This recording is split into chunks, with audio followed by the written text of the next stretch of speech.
m'appelle Fabrice Flippo, je suis philosophe des sciences et philosophe du politique et je suis enseignant-chercheur à IMTBS. Mes recherches portent principalement sur l'écologie politique, le développement durable des croissances, cette grande thématique, et l'écologie du numérique. À ce sujet, je suis heureux d'annoncer la sortie de mon livre « L'impératif de la sobriété numérique » qui vient de sortir chez les éditions Matériologiques. Alors, la thématique principale est la sobriété numérique, comme son nom l'indique, mais plus généralement, c'est la question des modes de vie qui se trouve derrière, à savoir comment le numérique s'est généralisé et comment est-ce qu'on peut le faire évoluer pour qu'il soit soutenable. La sobriété numérique, la sobriété d'une manière générale, se distingue de l'efficacité. L'efficacité, c'est l'économie avec laquelle on va accomplir un certain usage, alors que la sobriété désigne une certaine économie dans les usages, un certain équilibre des usages par rapport à la planète et ses habitants. Donc dans cet ouvrage, j'ai voulu montrer trois choses.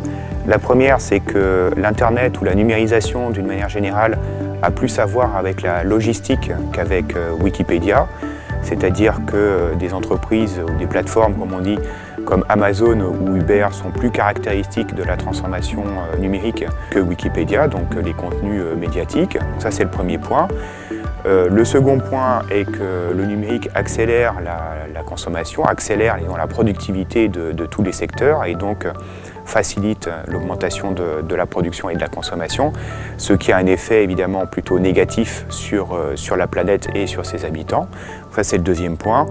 Et le troisième point est que l'enjeu principal, il est moins dans les petits gestes, comme on voit souvent, c'est-à-dire supprimer ses mails dans sa boîte ou éviter les pièces jointes ou des choses comme ça. Il est moins dans les petits gestes, il n'est pas seulement non plus dans la réglementation, les actions étatiques, il est plutôt dans la question des modes de vie, qui est un enjeu méso-sociologique entre l'État et les petits gestes. Ce que je veux dire par là, si on prend l'exemple de la 5G, on entend d'un côté des acteurs de la sobriété numérique expliquer que la sobriété, c'est de ne pas utiliser des vidéos trop longues ou avec une résolution trop élevée, par exemple en 4K ou en 8K.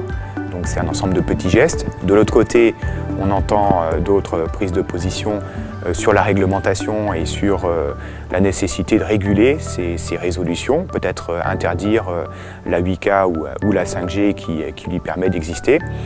Mon point de vue, le point de vue que je développe dans le livre, est que l'un dépend de l'autre et qu'il faut comprendre comment l'un et l'autre s'articulent. C'est-à-dire que ce qui est en jeu, c'est la pluralité des gestes standardisés qui vont faire un usage qui n'est pas un usage uniquement individuel.